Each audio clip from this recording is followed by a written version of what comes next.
એ બધું મેં કોઈ તડકો બહુ છે બાપ. આ ઈ છે રોડ સાફ કરવાનું, એલા અહીંયા ક્યાં હવાઈ ગયું હાલો. તો નમસ્કાર, જય માતાજી, જય શ્રી કૃષ્ણ. કેમ છો તમે બધા? હાલમાં તો હું અત્યારે ઘેરે છું એન્ડ મોસ્ટ ઓફલી વાત કરું તો અલગ અલગ સિટી અલગ અલગ વસ્તુઓથી પ્રખ્યાત હોય. જેમ કે આપણું અમદાવાદ છે તો અમદાવાદ કાપડ સિટી પ્રમાણે બહુ ફેમસ છે, અને બીજી વસ્તુમાં ફેમસ હોય તો આપણને એટલી જાણકારી છે નહીં નાની. એન્ડ ભાવનગરની વાત કરું તો ભાવનગર તમે ગમે તારે એની ટાઈમ ગમે તારે જાઓ તો ત્યાં બોર્ડ ઉપર હોટલમાં એમ લખેલું જ હોય કે ભાવનગરી ફેમસ ગાંઠિયા. તો ગાંઠિયાથી ભાવનગર બહુ ફેમસ છે. અત્યારે ખાવાનું મન થઈ ગયું પણ અત્યારે બહાર જવાય એવું છે નહીં, કેમ કે ઘેરે કોઈ છે નહીં. એટલે પછી ત્યાં પોગી ગયો. આપણે જાણવાનું હતું સુરત વિશે આજે. એન્ડ વાત કરીશ તો સુરતમાં વધારે શું ખાવા પીવાની વસ્તુ ચાલે એન્ડ અહીંયા વધુ કામ કયું ચાલે મોસ્ટ ઓફલી બધાને ખબર જ હશે, પણ આપણે અત્યારે જણાવવું છે નહીં. આપણે હજી બહાર જશું પછી બધાને બતાવીશ, એટલે રૂબરૂ બતાવીશ એટલે બધાને સારું લાગે. તો આજે હું તમને બધાને જણાવીશ સુરત વિશે. તો અત્યારે હું બહાર આવી ગયો છું એન્ડ અત્યારે તમને બધાને એક્સપ્લેન કરાવું કે સુરતમાં બધું કેવી રીતના ચાલે છે એન્ડ શું છે. અત્યારે તો ભાઈ બહાર આવી ગયો છું, એટલે આગળ જોઈએ હવે કેવું બધું આવે કેવું નથી આવતું. પહેલાં તો પેટ્રોલ પુરાઈએ પછી બધું થાય, નકર આપણે પાછું ઘરે જવું પડશે સમજા. હાલો પહેલાં જઈએ આવી. અત્યારે બહુ ગજબનો તડકો છે. સાચું કહું તો હદબારો આજે માથું કરી કે પાસે આવા ગજબ અવાજ નહીં આવે. અત્યારે જો હદબારો તડકો છે. અમને લાગ્યું કે વહેલા નીકળી જાય હારા સ્ક્રીન કેપ્ચર કરીએ, લેકિન જોરદાર છે. એટલે મેં પછી કીધું કે અત્યારે આગળ નથી જવું, પાન ખાઈ દઉં.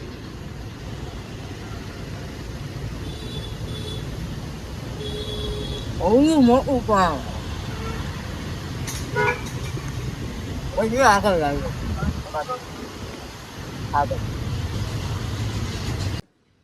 વાત કરું તો આજે ગજબ લેવલનો તડકો છે. સાચું કહું તો બહુ હદબારો આજે તડકો છે. એટલે મને ને દાદાને લાગ્યું કે અત્યારે તો અહીંયા જ રહી પછી આગળ જાય, કેમ કે આગળ ખાલી જો બહુ હદબારો તડકો છે. એટલે મેં કીધું અહીં બેઠા બેઠા પછી પાન ખાઈ લેવું સારું, કેમ કે અહીંયા આપણે ડેલી નું આવવાનું એટલે પાન વાન ખાઈ લીધું ને અત્યારે ઘડીક અહીંયા આરામથી બેઠા છાયા હેઠે એટલે સારું પડે. બીજું કાંઈ નહીં. પછી આપણે ધીરે ધીરે આમ ઓલી સાઈડ જઈએ એટલે કાંઈક નવું જોવા મળે, બીજું કાંઈ નહીં. કેમ દાદા નવું જોવું તારે આજ? શું જોવું? હા કેટલું ખોટું બોલ બાપ. કાયમ રાતે આ બાજુ જાતા હોય ને કે અહીંયા આવ્યો નથી. અરે તારી ભલી થાય. આજે આ બાજુ જોઈએ હું ખાવા પીવાની વસ્તુ મળે અને હું કાંઈક નવું જોવા મળે એવું ટ્રાય કરીએ, કાંઈક જીવનમાં નવું ટ્રાય કરીએ આજે. આજ તો કાંઈ નહીં, બહુ તડકો હતો એટલે પાન ખાઈ લીધું, મજા આવી. ટાઢું હતું, બહુ ઠંડુ હતું, ફ્રીજમાં હતું. હવે બીજું હવે પાણી પી લેવું એટલે વધુ સારું. પાછું કે બહુ હદબારો તડકો આ ઉનાળામાં તો થઈ ગયું આપણું. બીજું શું કે બાળ મિત્રો અહીંયા આપણે બધા બાળ મિત્રો અત્યારે ભીતા નહીં કોઈ પણ. અત્યારે છે ને સુરતમાં એક વસ્તુ આવી છે, તમને બધાને બતાવો. આવો સારું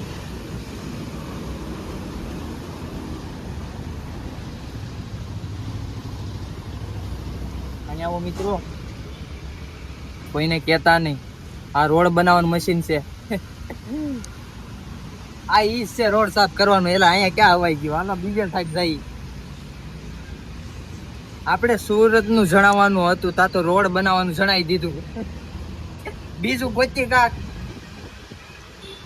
તો આજે હું તમને બધાને જણાવીશ સુરત વિશે, લેકિન મેં જણાવી દીધું અત્યારે કે આપણે રોડ બનાવવાનું. હવે આપણે એ નથી કરવું, આપણે જઈએ હવે આગળ અને કાંઈક નવું નવું તમને બધાને બતાવ સુરતમાં, એટલે તમને પણ સારું લાગે. કોકથી ભવિષ્યમાં સુરત આવે ને તો મજા આવે તમને પણ. અત્યારે આપણે નેરવાળા રોડે છીએ તો આપણે આગળ વધીએ. દાદા હાલ.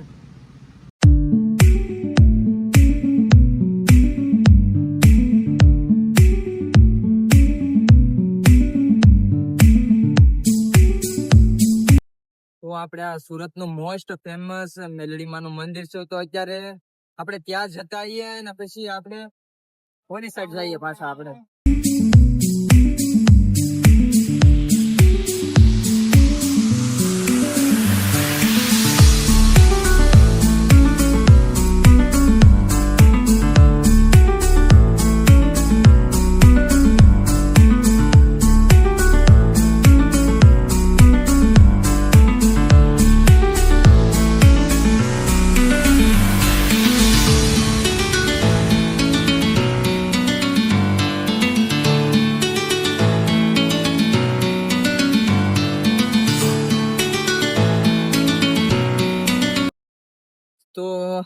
પેલા તો કહું કે અહીંયા તો હું ઘણી વાર આવી ગયો. પેલા ઇન્સ્ટાગ્રામમાં વિડીયો જોયો તો ઠીક છે, પણ પેલા હું અને મારો ભાઈ હતો નાનો, ને પછી દાદા ને અમે બધા પેલા આ બાજુ આપણે રીલ શૂટ કરવા આવતા હતા.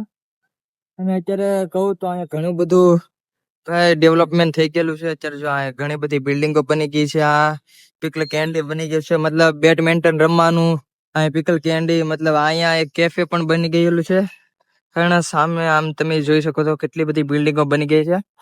અને આવું બધું નહોતું ત્યારે હું અહીંયા વિડીયો શૂટ કરવા આવતો હતો. ત્યારે હજી કઈ આવું હતું જ નહીં. ચારેકોર બસ મેદાન મેદાન બસ એવું જ છે. સામે તમે જોઈ શકો છો કે વાડી છે ત્યાં. નકરો સામે તમે જોવો તો બધે વાડી છે, કેવડી ને એવું બધું ઉગેલું છે. એ બધું મેં કોઈ તડકો બહુ છે બાપ, કાળો પડી જવાનું શું આજ ને આજ. દાદા કેવું લાગે, કેટલો તડકો છે? બહુ તડકો છે હો. આ શું કહું ને તો આજે હદબારો તડકો છે. ખોટું બહાર નીકળાઈ ગયું યાર, રાતે નીકળવું થયું. દાદા એવું ન લાગતું આજ તડકો બહુ છે, ગરમી બહુ થાય છે. એમાં જીન્સ ના પેન્ટ પહેરાઈ ગયા યાર. મારે તો છે. તું યાર ચપ્પલ પહેરા, તારે ઠીક છે. તું ને તો ચપ્પલ પહેને યાર, અમને ચપ્પલ નહીં પહેને. હું તો એટી ગેટી માં બહાર નીકળી ગયો. મને લાગ્યું હાલો કાક મસ્તી ના સીન લઈ લઈએ, રીલ બનાવીએ, ફોટા પાડીએ એટલે બધું થઈ જાય. તા તો હવે રેવા ગયો, બોય વધારે ન કેવું, નકર વિવાદ થઈ જાય મારી ઉપર. ભાગવું પડશે ભાઈ અત્યારે ફટાફટ. દાદા મોડું થાય એટલે તડકો છે, ફટાફટ પી જા, વિવાદ થઈ જાય વિવાદ.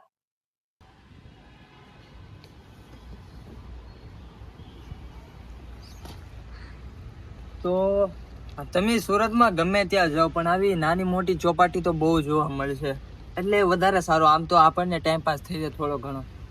અને યાર આ તડકો જરાક આ બાજુ ગયો.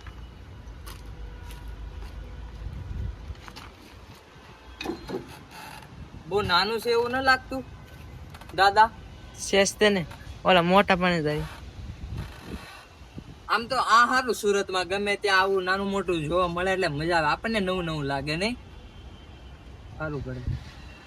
બેઠો શું પણ દાદા હવે કપડા બગડી જાય તો ખોટું થાય એવું ન લાગતું? કપડા બગડે છે પછી ઓલો નહીં થાય પેન્ટ સાફ. ભાઈ હવે આ ધન પસાડા તો કરું છું, હવે ઘેરે પોગો જો પછી ખબર પડે. પેન્ટ થોડું પહેરાઈ ગયું છે, હવે વાટ લાગી જવાની છે. આપડી ઘેરે પોગશું તારે. હવે તમને બધાને સુરત બતાવો નીકળી ગયો તો આપણે હવે ધીરે ધીરે બધું જોઈએ. આમ તમને બતાવું તો તમે સુરતમાં કોઈ પણ ગલીએ જાઓ આવી નાની મોટી ચોપાટી જોવા મળશે, એટલે વધારે સારું. ગમે ત્યારે તમે વોકિંગ કરી શકો, ટાઈમ પાસ કરી શકો. સવાર સવારમાં ચાલવાનું પણ સારું રહે. એન્ડ જોવું એ દાદા હા દાદો પર ગમે ને ટીંગાઈ જવા. દાદો છે એટલે બહુ મજા આવતી લાગે. હું હે તું આ લાગે તો તમે મતલબ તમને અત્યારે બતાવો. જો કેવડું મોટું ગાર્ડન છે, ઘણું મોટું ગાર્ડન છે. એટલે અહીંયા સારું ક્રિકેટ રમવું હોય ગમે. પેલા અમે ઘણી વાર અહીંયા આવી ગયેલા છે ક્રિકેટ રમવા. પેલા હું રીલ્સ ઇન્સ્ટાગ્રામમાં બહુ મેકતો, એટલે સવારમાં એ બહુ આવી જતો હું રીલ શૂટ કરવા. એટલે મેં કીધું કે આજે તમને લોકોને પણ બતાવ કે કેવું છે કેવું નહીં. પછી મેં કીધું હાલો લસરપટ્ટી ખાઈ લઈએ એટલે સારું પડે. કેમ દાદા? હા. પણ હવે લાગે છે પેન્ટ આજ બગડવાનું જ છે, એટલે આપણે બધું ધન પસાડ આજ કરી નાખીએ. એટલે હવે વડા કરો. ખાસ કરીને મેં અત્યારે એક અહીંયા વસ્તુ જોઈ તો મેં કીધું આ તમને લોકોને પણ બતાવો. અત્યારે હાલમાં તમે અહીંયા જો પાણીનું કુંડ છે નાનું એવું પક્ષીઓ માટે ખાસ. તો મને જોવામાં બહુ સારું લાગ્યું, કેમ કે બગીચા હોય ના તો ધ્યાન રાખવા વાળા હોય જ તે. પણ ખાસ કરીને આપણા ઘરમાં અમુક જગ્યાએ ન હોય ન હોય એવું હોય. મતલબમાં અમારી ઘરે તો મેકીએ છીએ, પણ ખાસ કરીને તમારે ઘરે અગર આવું ન હોય ને તો ખાસ કરીને મેકજો, કેમ કે આપણને તો ખબર છે આપણે પંખા વગર ન રહી શકતા, પાણી વગર ન રહી શકીએ આવા ગરમીમાં. આપણને બધાને ખબર જ છે કે કેટલો બધો તડકો છે આ ઉનાળે. તો ખાસ કરીને કમસે કમ નાનો એવો વ્હાઈટ હોય તોય ચાલશે, પણ બારીની બહાર જરૂર મેકજો, એટલે ચકલીઓને બિચારા બધાને પક્ષીઓને સારું પડે, એટલે પાણી પી શકે. વધારે આપણે કાંઈ નથી કહેવું, પણ તમે ખાલી આ જોઈએ ને ખાલી બીજું બધું સમજી જાય એટલે આપણને થોડું ઘણું પુણ્ય મળે. ચાલો હવે ભાગીએ બીજી તરફ. તો અત્યારે તડકો બહુ છે તો હું અત્યારે અહીંયા બહાર બેઠો છું. એન્ડ તમને વાત કરું તો સુરતમાં ફરવા લાયક સ્થળો ઘણા છે, પછી કામ બાબતે પણ ઘણું છે. મતલબમાં કામ અહીંયા ખૂટે જ નહીં એટલું બધું છે. સાડીઓનું છે, હીરાનું છે, બીજું ઘણી બધી વસ્તુઓ છે અહીંયા કરવા જેવી. એન્ડ રહેવાનું પણ ઘણું છે. એ ખાવા પીવાનું તો અનલિમિટેડ આઈટમ છે. જેવી બહાર વસ્તુ નહીં મળતી હોય એવી અહીંયા સુરતમાં મળે. પણ મેં વિચાર કર્યો કે અત્યારે દિવસ કરતાં તમને હવે નાઇટ વ્યૂ બતાવો. તો ચાલો મળીએ હવે રાતે સીધા. તો ફાઇનલી અત્યારે રાત થઈ ગઈ છે એન્ડ ઓલમોસ્ટ અત્યારે ઘણું બધું લેટ થઈ ગયું છે. તમને બધાને બતાવું જો કે તમે અહીંયા આજુબાજુની બધી જ દુકાનો જોવો, બધી જ દુકાનો બંધ થઈ ગઈ છે. ખાવા પીવાની હોય કે પછી કાપડની હોય, ઘણી બધી દુકાનો બંધ થઈ ગઈ છે. કેમ કે ભાઈ ટાઈમ જ આજે ન મળ્યો એટલે ઘણું બધું લેટ થઈ ગયું. એન્ડ વાત કરું કામ બાબતની કે પછી આપણે ખાવા પીવાની હોય કે પછી ફરવા લાયક સ્થળ હોય તો ભાઈ સુરતમાં એવું કાંઈ છે જ નહીં. મતલબમાં ફરવા લાયક સ્થળ કહું તો પછી ખાવા પીવાનું કહું, ઘણી બધી અહીંયા આઈટમો મળે છે ખાવા પીવાની. જો કે કોઈથી આપણે બહાર પણ ના જોયું હોય એવી વસ્તુ અહીંયા સુરતમાં મળે છે. એન્ડ કામની વાત કરું તો અહીંયા હીરાનું કામ ચાલે છે. હીરાનો ઉદ્યોગ અહીંયા વધારે ચાલે છે. વરાછા, કતારગામ એન્ડ ઘણી ખરી એવી જગ્યા છે જ્યાં હીરાનું કામ ચાલતું હોય છે. અને અહીંયા કાપડ માર્કેટ પણ વધારે આવી છે, ટેક્સટાઇલ માર્કેટ પણ વધુ આવી છે. તો અત્યારે તો હું ન બતાવી શક્યો કેમ કે ઓલમોસ્ટ ઘણું બધું લેટ થઈ ગયું. તમે ખાલી જોવો ગાડીઓ પણ ઓછી આવતી થઈ ગઈ એન્ડ બધી જ દુકાનો બંધ થઈ ગઈ છે. એટલે કાંઈ સારી રીતના બતાવી તો ન શક્યો, પણ હવે ટ્રાય કરીશું કે નેક્સ્ટ વ્લોગમાં આનાથી પણ વધુ સારું લાવો અને તમને બધાને જોવાની પણ વધુ મજા આવે. એન્ડ અત્યાર સુધી સબસ્ક્રાઈબ ના કર્યું હોય તો સબસ્ક્રાઈબ કરવાનું ભૂલતા નહીં. એન્ડ તમારા ફ્રેન્ડ સર્કલમાં જરૂરથી જરૂર શેર કરજો મારો આ વ્લોગ. એન્ડ જો અત્યારે તો હું જાઉં છું મારા ઘર તરફ કેમ કે તમને બધાને ખબર છે ઓલમોસ્ટ ઘણું બધું લેટ થઈ ગયું છે. તો 12 વાગી ગયા છે તો ઘણું બધું લેટ થઈ ગયું છે ઓલમોસ્ટ. તો મળીએ છીએ નેક્સ્ટ વ્લોગમાં. વ્લોગ કેવો લાગ્યો કમેન્ટમાં જણાવવાનું ભૂલતા નહીં. ચાલો મળીએ છીએ નેક્સ્ટ વ્લોગમાં.